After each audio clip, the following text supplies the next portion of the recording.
শ্রী গুরু জয়। কেমন আছেন সবাই? ইনসাইড ফ্যামিলি টক্স চ্যানেলের একটি নতুন ব্লগে আপনাকে স্বাগত জানাই। সকাল হয়ে গেছে, সবাইকে জানাই ভেরি ভেরি গুড মর্নিং। তো এখন আগে আমি ফ্রেশ হয়ে নিলাম।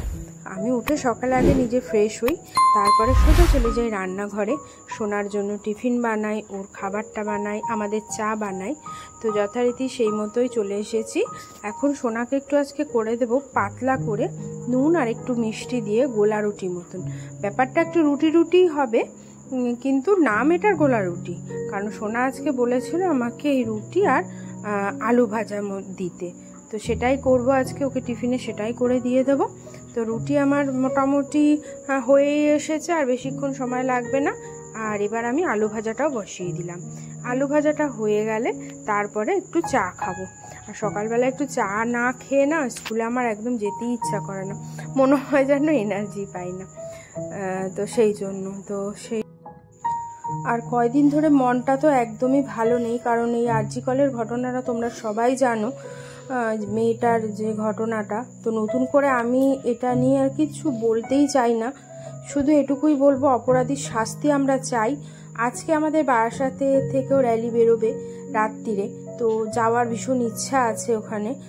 আমি যাই বা আমার হাজবেন্ড যাক, কেউ না কেউ আমরা অবশ্যই যাব। তো সেটার জন্য অপেক্ষা করছি, কারণ প্রতিবাদ তো আমাদের করতেই হবে না। আমরা মেয়ে, তো আমরা যদি প্রতিবাদ না করি তো কে করবে? আর সেই জন্যই আর কি, যাই হোক সকালে ঝটপট করে কাজকর্মগুলো কমপ্লিট করে নিচ্ছি। আর এখন সোজা বাড়ি চলে যাব।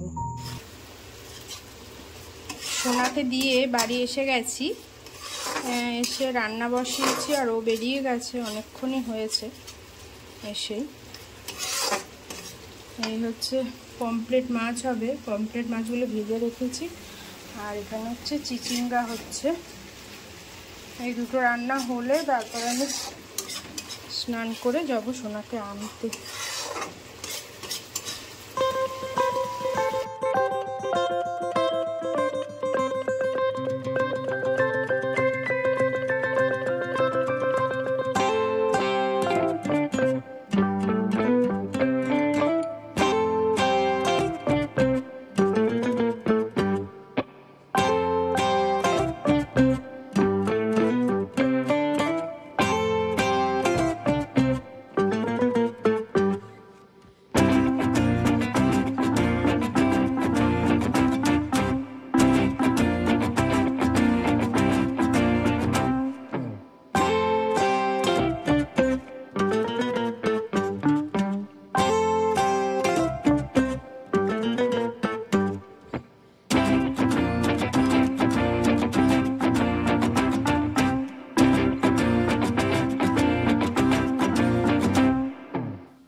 Good evening. এখন সন্ধ্যা হয়ে গেছে বাইরে, আর সোনার আন্টি পড়া আজকে নেই। তো এখন এই চা নিয়ে বসলাম, এখন একটু চা খাবো। আর সোনাকে স্কুল থেকে নিয়ে এসে একটু ঘুমিয়ে পড়েছিলাম, আজকে তো ঘুম পাচ্ছিল সেই জন্য। তো এখন বসলাম চা নিয়ে, আর সোনাকে কেটে দিলাম একটু ন্যাশপাতি খাচ্ছে সোনা। তারপরে দেখি কি করা যায়। ও তারপরে তোমাদের সাথে সোনার স্কুলের হোমওয়ার্কটা শেয়ার করব, ঠিক আছে? আজকে ওই বইগুলো আর জমা নেয়নি, মানে যেহেতু আজকে স্বাধীনতা দিবস উপলক্ষে স্কুলে কিছু প্রোগ্রাম হয়েছে, তো সেসব নিয়ে পরে কথা হচ্ছে। চাটা আগে খেয়ে নিই, না চাটা ঠান্ডা হয়ে যাবে। এই হচ্ছে সোনার স্কুলের আজকের হোমওয়ার্ক। তোমরা একটু পজ করে করে দেখে নাও। এবার তোমাদেরকে বলি, এগুলো কিন্তু এলকেজির হোমওয়ার্ক, ঠিক আছে? তো নার্সারির সাথে এর কোনো মানে মিল নেই, ঠিক আছে? এটা বলে দিলাম। চলে এসেছি তোমাদের কমেন্টসের উত্তরগুলো দেবো বলে, ভাবলাম কমেন্টসের উত্তরগুলো দিয়েই দিই। আচ্ছা, ফার্স্ট বলি, সুদেষ্ণা অধিকারী দিদি তুমি শুধু মান্থলি ফিসের ব্যাপারটা বলেছো ভিডিওতে। আচ্ছা আচ্ছা, বুঝতে পেরেছি। আচ্ছা, সুদেশনা অধিকারী তোমাকে বলছি, ব্যাপারটা হচ্ছে অ্যাডমিশন মানে যখন প্রথম অ্যাডমিশন হয় সেই ইয়েটা ফিসটা একই থাকে না। আমার সোনা যখন ভর্তি হয়েছে তখন ছিল 37,000, এবছর নিয়েছে মনে হয় প্রায় 39,000 টাকা মতন। আর এছাড়াও এক্সট্রা আরও অনেক কিছু টুকটাক থাকে, ওগুলো নেয় ড্রেসের জন্য, বইয়ের জন্য, বা কিছু কিছু থাকে স্কুলের, ওগুলো নেয়, বই ঠই দেয় বলে, খাতা টাতা দেয় তার জন্য। বাট যদি অ্যাডমিশন ফিস বলো 37,000 আমার সোনার বেলা নিয়েছিল, এবছর 39 সামথিং নিয়েছে। আর মান্থলি ফিস তো বলেই দিয়েছি 4,080 টাকা।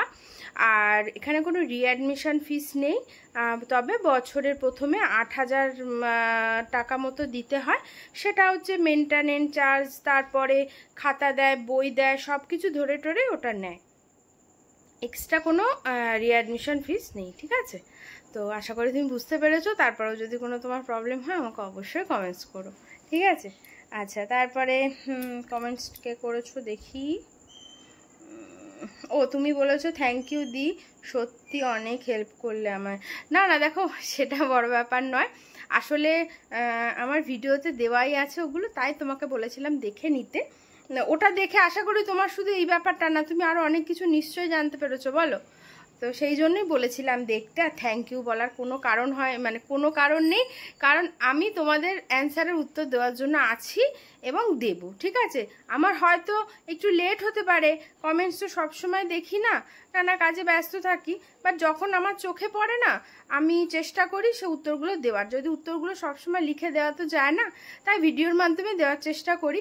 আমার মনে হয় আমি যদি যে মুখে বলে দিচ্ছি তাতে হয়তো বা তোমাদের বুঝতে সুবিধা হবে, আর তোমার সাথে সাথে আরও 5 জন বুঝতে পারবে, সেই জন্য, ঠিক আছে? তো থ্যাংক ইউ বলার কিছু হয়নি। ঝিলিক বলেছো ও দিদি খুব টেনশন হচ্ছে আমার, মেয়ের জন্য একটু দোয়া প্রে করো গডের কাছে, আল্লাহর কাছে, প্লিজ প্লিজ প্লিজ। ইন্টারভিউয়ের জন্য সিলেক্ট হবে কি, তারপর চান্স পাবে কি? এত কেন টেনশন করছো ঝিলিক, আমি সেটাই বুঝতে পারছি না। কোনো টেনশন করার তো প্রয়োজন নেই, যাবে সুন্দরভাবে ইন্টারভিউ দেবে, যদি সিলেক্ট হয়ে যায় আমি অবশ্যই ঠাকুরের কাছে প্রে করি তোমার মেয়ে যেন চান্স পায়।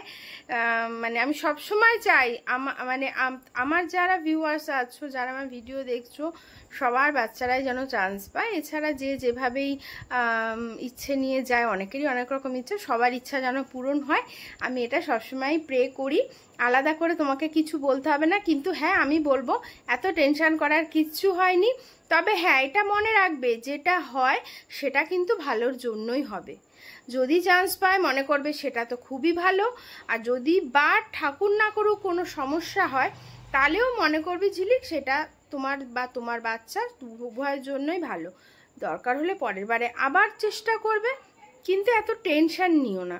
টেনশন যত করবে তত কিন্তু উল্টো পাল্টা হয়ে যাবে, ঠিক আছে? ফ্রি থাকো, ফ্রি। আমার মেয়ে যে চান্স পেয়েছে রাত্রি 1:30টার সময় মেসেজ এসছে, প্রত্যেকের কিন্তু মেসেজ এসেছে, আমার মেয়ের মেসেজ এসছে তখন রাত্রির বাজে 1:30টা মেলে, বুঝতে পারছো? আমি চিন্তা করি না, আমি যে হলে হবে না হলে না হবে, ওর কপালের ব্যাপার। আচ্ছা, তারপরে হ্যাঁ ঝিলিক বলেছো ও দিদি সোনামা যখন LKG-তে অ্যাডমিশন নেয় তখন কি যোগ বিয়োগ এসব পারতো? 1 থেকে 100, তারপর কোনো কিছু নাম্বার বানান করে লেখা। সরি অনেক কমেন্টস কোয়েশ্চেন করলাম, advance thanks to you so much. তাহলে তো বলবো না উত্তর, তুমি থ্যাংক ইউ এত থ্যাংক ইউ বলার কিচ্ছু হয়নি। আর না, আমার সোনা যোগও পারতো না, বিয়োগও পারতো না, আর বানান করে লিখতেও পারতো না, শুধুই ABCD 1 2 এইগুলো আর কি টুকটাক এইসব পারতো, এগুলো কিচ্ছু পারতো না যখন ও LKG-তে প্রথম অ্যাডমিশন নেয়, ঠিক আছে? আর এতবার থ্যাংক ইউ বলার কিচ্ছু হয়নি। আমরা তো ওকে LKG-তে ভর্তি করিনি, আমরা তো ওকে নার্সারিতে ভর্তি করেছি। মানে হিসাব মতো এলকেজি। হ্যাঁ হ্যাঁ হ্যাঁ, হিসাব মতো এলকেজি, বাট ওটা নার্সারি, মানে আমরা নার্সারিতে দিয়েছিলাম, বাট ওখানে ম্যাডামরা বললো তো সেই বছর ওদের ক্লাসটা ভাঙা, মানে আগে কেজি ছিল, ঠিক আছে, নার্সারি আর কেজি ছিল, তো সোনা যে বছর ভর্তি হলো সেই বছর এটা ভাঙলো, তো সেই কারণে সোনাকে এলকেজিতে নিয়েছিল। তখন সোনার বয়স 3.5 বছর ছিল, ও সত্যি কথা কোনো যোগ বিয়োগটিও কিছু এসব পারতো না। এখন টুকটুক করে শিখে গেছে, তোমার বাচ্চাও পড়তে পড়তে ও শিখে যাবে। ফর্ম ফিল আপের কতদিন পর ডাকে ইন্টারভিউর জন্য? 1 মাস পর? না না, ওই 15 দিন মতন লাগে, তার মধ্যেই ডেকে নেয়, ঠিক আছে। তো সেপ্টেম্বরের মধ্যে হয়ে যাবে, এটুকু কনফার্ম। হ্যাঁ, সেপ্টেম্বরের মধ্যে হয়ে যাবে, এটুকু আশা করা যায়, ঠিক আছে। আর সবাই তো এতবার প্রশ্ন করো, আমিও একটা কথা তোমাদের বলে রাখি, সেটা হচ্ছে দেখো, আমি তো আর জানতে পারবো না কে কে চান্স পেলে বা কি হলো না হলো। যদি চান্স সবাই পেয়ে যাও বা কিছু যে না আমাদেরও সিলেক্ট হয়েছে আমার বাচ্চা, তো আমাকে একটু সবাই প্লিজ জানিও, ঠিক আছে। কারণ তোমাদের সাথে এই কয়দিন আমি এতটা অ্যাটাচ হয়ে গেছি, আমার কিন্তু তোমাদের সবার নাম মুখস্থ হয়ে গেছে, সবার মুখও আমার, মানে সবার মুখ নয়, মুখ তো ওখানে ছোট ছোট দেখায়, ফোনে অতটা বুঝতে পারি না, ঠিক আছে, কিন্তু তোমাদের নাম আমার মুখস্থ হয়ে গেছে। তো তোমরা আমাকে অবশ্যই জানিও যে তোমার বাচ্চা কার কার বাচ্চা চান্স পেলো, ঠিক আছে। তো আমার তাহলে ভীষণ ভালো লাগবে। এটা বলবো বলবো ভাবি প্রতিদিন, কিন্তু সে আর বলা হয়ে আর ওঠে না, ভুলে ভুলে যাই। তো সেই জন্য বললাম অবশ্যই কিন্তু আমাকেও জানাতে হবে, কিন্তু আমিও এবার থেকে বলবো, আমি কিন্তু ভীষণ টেনশন করছি, কি হলো না হলো, কি হলো না হলো, ঠিক আছে। তো চলো, আশা করি তোমাদের প্রশ্নের উত্তর দিতে পারলাম। তো আরও যদি কারোর কোনো প্রশ্ন থাকে অবশ্যই আমাকে করো। আর আবারও বলছি, যেটা প্রতিদিন বলি, প্লিজ প্লিজ বন্ধুদের সাথে, তোমার পরিবারের সবার সাথে আমার এই ভিডিও বা আমার এই চ্যানেলের ইয়েটা তোমরা একটু শেয়ার করো। আমি নতুন ইউটিউবার, আমাকে একটু এগিয়ে নিয়ে যেতে তোমরা যদি হেল্প করো, তাহলে আমি একটু এগোতে পারবো। তোমাদের ছাড়া তো আমি এগোতে পারবো না, আর সেটা কখনোই সম্ভব না। হ্যাঁ, অবশ্যই তোমাদের যদি ভালো লাগে অবশ্যই তোমার বন্ধুদের সাথে শেয়ার করো ভিডিওটা বা আমার চ্যানেলের লিঙ্কটা, ঠিক আছে। তো যাই হোক, আমি তো ওদেরকে ভালোবেসে বলতেই পারি, কি তাই তো?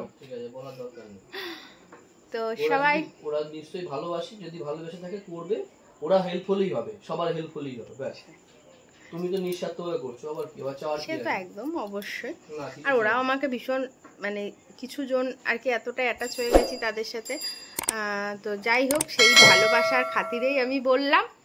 তো সবাই ভালো থেকো, সুস্থ থেকো, দেখা হচ্ছে কালকে একটা সুন্দর নতুন ব্লগ নিয়ে। আর কালকের ব্লগটা কিন্তু খুব সুন্দর হতে চলেছে, ঠিক আছে, মিস করবে না কেউ কিন্তু কালকের ব্লগ।